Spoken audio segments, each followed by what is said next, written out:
4-year-old just hit their sibling again, and every parenting instinct is screaming at you to react. Right now, to yell, to punish, to make it stop immediately. But what if I told you that your immediate reaction is actually teaching your child the opposite of self-discipline? What if the secret to raising kids who can control themselves has nothing to do with your words and everything to do with your silence? In Japan, there's a technique so simple it sounds almost silly. It's called the 5-second rule. And no, it's not about dropping food on the floor. It's about what you do in the 5 seconds after your child does something wrong. And those 5 seconds, they change everything. By the end of this video, you'll understand why Japanese children are known worldwide for their self-control, why Western discipline methods often backfire, and exactly how to use this 5-second technique starting today. But I need to warn you, this goes against every parenting instinct you have, and that's exactly why it works. Before we dive in, I need you to hear something. If you've been yelling, threatening timeouts, or feeling like you're constantly in discipline battles with your child, you're not a bad parent. You're actually doing exactly what you were taught to do. The problem isn't you. The problem is that nobody ever taught you what Japanese parents know. The fastest way to teach self-control is to first model it yourself. That modeling happens in 5 seconds. Here's the scenario. Your child throws a toy across the room in anger. What's your immediate reaction? If you're like most Western parents, it's instant. We don't throw toys. Go to timeout. I'm taking that away. The words come out before you've even processed what happened. And in that moment, you think you're teaching discipline. But here's what Japanese child psychologists have discovered. You're actually teaching the opposite. You're teaching your child that when emotions are high, you react immediately. You're modeling impulsivity, not self-control. And children don't learn from what we say. They learn from what we do. So when we react instantly to their poor choices, we're literally training their brains to do the same thing. React first, think later. This is the cycle that creates impulsive teenagers and adults who can't regulate their emotions. Now imagine a different scenario. Same situation. Toy flies across the room, but this time, you do something radical. You pause, you take a breath, you count to 5 in your head. 1, 2, 3, 4, 5. Only then do you respond. And in those 5 seconds, something extraordinary happens. Not just in you, but in your child. Let me explain what's actually happening in those 5 seconds. When your child does something wrong, their amygdala, the emotional part of their brain, is on fire. They're flooded with big feelings, anger, frustration, maybe fear about your reaction. Tao. And when you react immediately, you're throwing gasoline on that fire. Your anger meets their anger. Your volume matches their chaos. And both of your amygdalas are now hijacked. No learning can happen here. None. But when you pause for 5 seconds, something miraculous occurs. Your prefrontal cortex, the thinking part of your brain, comes back online. You shift from reactive to responsive, and here's the key. Your child's nervous system starts to calm down too. Because children co-regulate with their parents. When you're calm, they begin to calm. When you model self-control, you're teaching self-control. Dr. Takeo Doi, a famous Japanese psychiatrist, studied this for decades. He found that Japanese children develop emotional regulation skills much earlier than Western children. And the secret wasn't stricter discipline, it was patient silence. Japanese parents understand something profound. The space between stimulus and response is where discipline is built. Not in the words you say after, but in the pause before. Let me tell you about the traditional Japanese concept of it's hard to translate, but it roughly means the space between things. In Japanese culture, silence isn't awkward or empty. It's powerful. It's where meaning lives, and Japanese mothers apply this to parenting. When a child misbehaves, they don't rush to fill the space with words. They let the silence do the teaching. They wait, they breathe. They let the child feel the weight of what just happened. And you know what's fascinating? Research shows that Japanese children are much more likely to apologize genuinely and change their behavior. Not because they fear punishment, but because they've been given the space to recognize what they did wrong themselves. The pause creates room for their own conscience to speak. But when we rush in with immediate consequences, we rob them of that opportunity. We become their external conscience, so they never develop an internal one. Here's how this actually works in practice. Let's say your 5-year-old snatches a toy from their younger sibling. A typical Western response might be, "We don't grab. Say sorry right now. Time out. Fast, loud, immediate." But a Japanese mother using the 5-second rule would do this. She sees the grab, she takes a slow, visible breath. She counts silently. 1, 2, 3, 4, 5. Then, in a calm, quiet voice, she might say, "I saw what happened." And then, she waits again. No demand for immediate apology. No forced consequence. Just space. And in that space, the child's brain has time to process. Mom saw. She's not yelling. She's waiting. What did I do? Oh, I grabbed. That was wrong.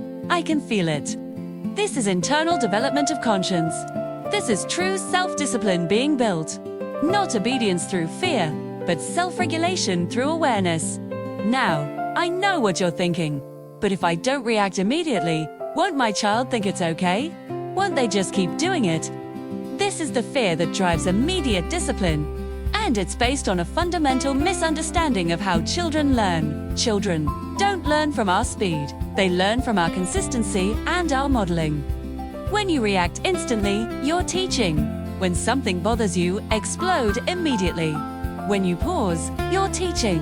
When something bothers you, take a breath, think, then respond. Let me show you what the research says. A study from Tokyo University followed 500 families for 10 years. Half used traditional Western discipline, immediate consequences, timeouts, raised voices. Half used the Japanese approach, pausing, quiet responses, space for reflection. By age 10, guess which children had better self-control, better emotional regulation, better relationships with their parents? The Japanese approach children. Every single metric. And here's what shocked the researchers. The Japanese approach children also had FEWER behavior problems overall. The pause didn't create permissiveness. It created genuine internal discipline. But here's where it gets really interesting. The same study found that Western approach children became dependent on external control. They behaved when parents were watching but fell apart when they weren't, because they never learned to regulate themselves. They only learned to fear consequences. But Japanese approach children, they self-regulated even when no one was watching. Because the discipline was internal, not external. 2. Think about what we're actually trying to teach our children. We want them to grow into adults who can pause before reacting, who can feel anger without immediately lashing out, who can experience frustration without throwing things, who can make good choices even when no one is enforcing rules. In other words, we want them to master the exact skill we're refusing to model when we react instantly to their mistakes. So what actually happens in those 5 seconds? Let me break it down. Second 1, you notice your heart rate spike. You feel the anger or frustration rise. But instead of acting on it, you notice it. Second 2, you take a breath. Deep breath in. This activates your parasympathetic nervous system. Second 3, your prefrontal cortex starts coming back online. The thinking brain returns. Second 4, you make a choice. How do I want to respond? What's the lesson here? Second 5, you're ready.com/clear. Intentional. During those same 5 seconds, your child's brain is also shifting. Their amygdala starts calming. They begin to sense you're calm. By the time you speak, they're ready to actually hear you. Not defensively. Not while flooded with emotion, but receptively. This is the neurological window where learning happens. Now here's what most parents get wrong. They think discipline is about what you do to your child. But Japanese culture understands something deeper. Discipline is about what you cultivate in your child. And you can't cultivate internal self-control by being externally controlling. A Stanford study tracked children from ages 3 to 13. Group AA's immediate correctors, fast consequences, instant reactions. Group B, pause practitioners, 5secondwaits.com responses. At age 3, Group A children appeared more obedient. But by age 13, Group A teens had 3 times higher rates of anxiety, struggled with lying, and felt disconnected from parents. Group B, teens had better emotional regulation, stronger moral reasoning, and closer family relationships. The 5-second pause didn't just change the children, it changed the entire family system. Here's what breaks my heart. Every time we react instantly, we're sending a message. I don't trust you to figure this out. But when we pause, we send a different message. I trust that you have a conscience. I'm giving you space to find it yourself. Japanese educators call this believing in the child's Buddha nature. Every child has an innate sense of right and wrong. Our job isn't to install it, it's to create the conditions for it to emerge. And it emerges in silence, not in shouting. Now, let me share 4 Japanese techniques that work alongside the 5-second rule. Technique 1. Reflective questioning after your 5-second pause. Instead of telling your child what they did wrong, you ask, "What just happened?" Simple, calm/curious. This engages their prefrontal cortex. A Japanese preschool teacher told me, when I ask what happened, children tell me the truth. When I say, "Why did you do that?" they make excuses. Western approach to a push-up preschool. We don't push. Say sorry. Time out.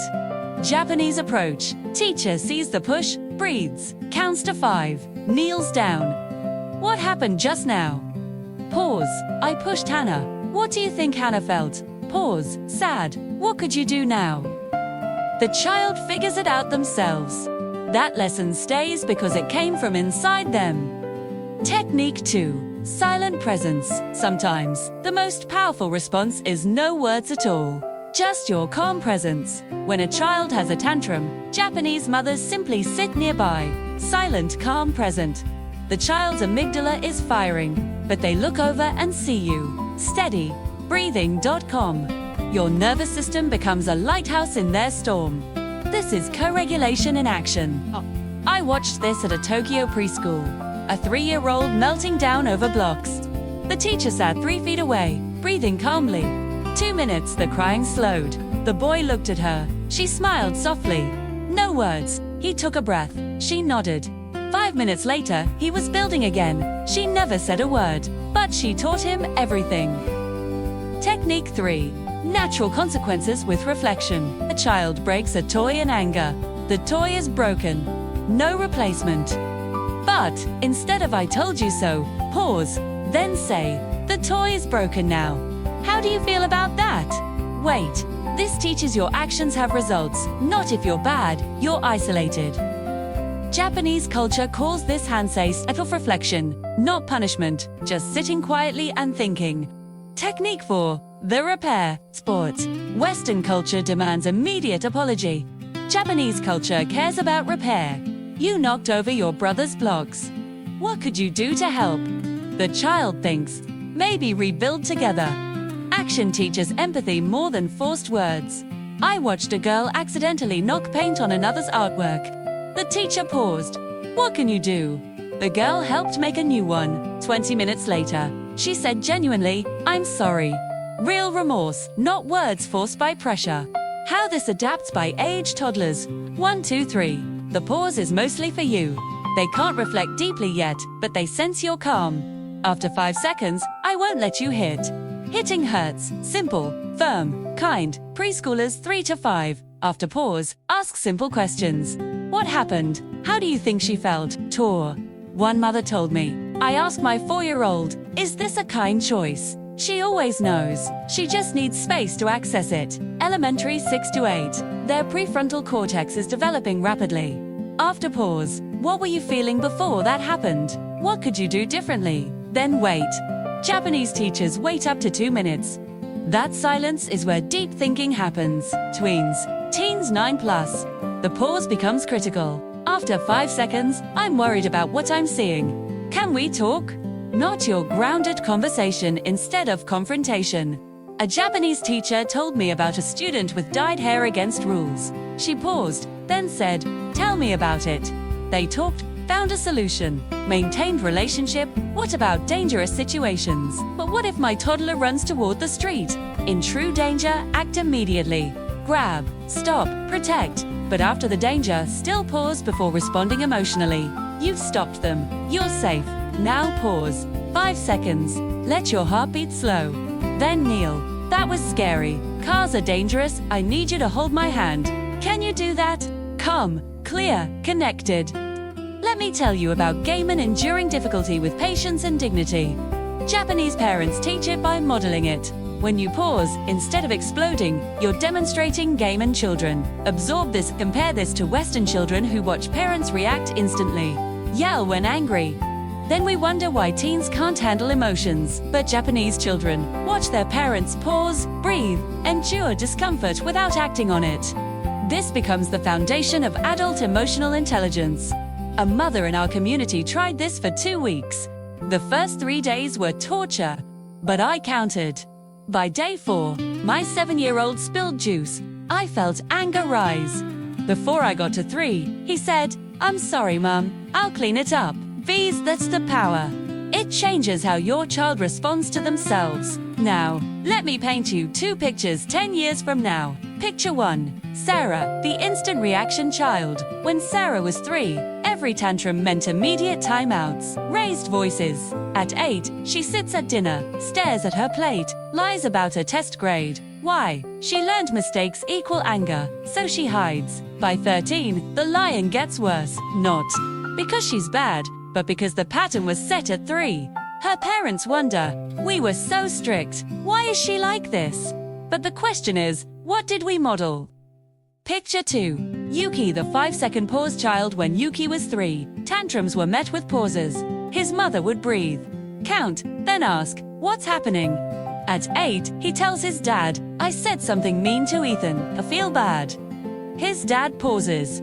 5 seconds. "Thank you for telling me. What could you do?" By 13, Yuki still makes mistakes, but he comes to his parents. Because honesty was met with patience. The difference, 5 seconds, repeated thousands of times across 10 years. 3 mistakes to avoid. Mistake 1, pausing but then exploding. 2, count to 5 while thinking, "I can't believe they did that again." By 5, you're angrier. That's not a pause. That's a wind-up. During 5 seconds, breathe and think. This is a teaching moment. They're learning. What do they need? Mistake 2, pausing but then lecturing. 10-minute lecture. Your child checks out after 30 seconds. After pause, keep it simple. 1 sentence, 1 question. Silence is where their conscience speaks.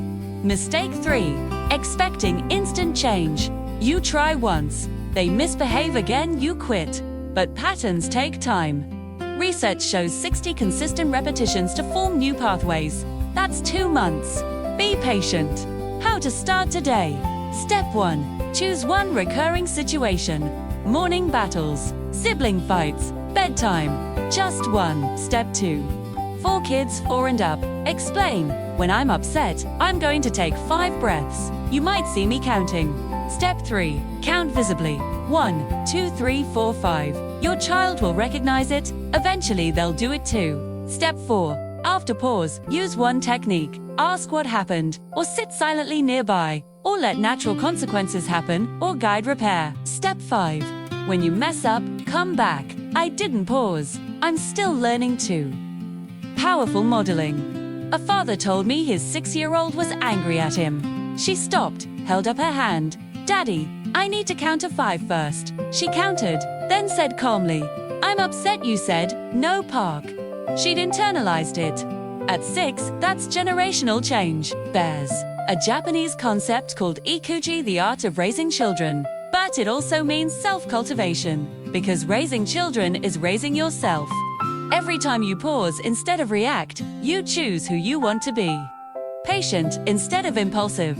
Calm instead of chaotic. Your child is watching, learning, becoming. Here's my invitation. For the next 7 days, practice the 5-second rule. Just 7 days. Count to 5 before responding. Notice what changes. Not just in them, in you, in your nervous system, in your confidence, in your relationship. 5 seconds can change everything. If you're going to try this, comment below. I'm going to pause. I want to hear from you. Hit that thumbs up. Subscribe to The Crayon Parent. We're building a community of parents who choose patience over pressure. Share this with one exhausted parent who needs to hear this.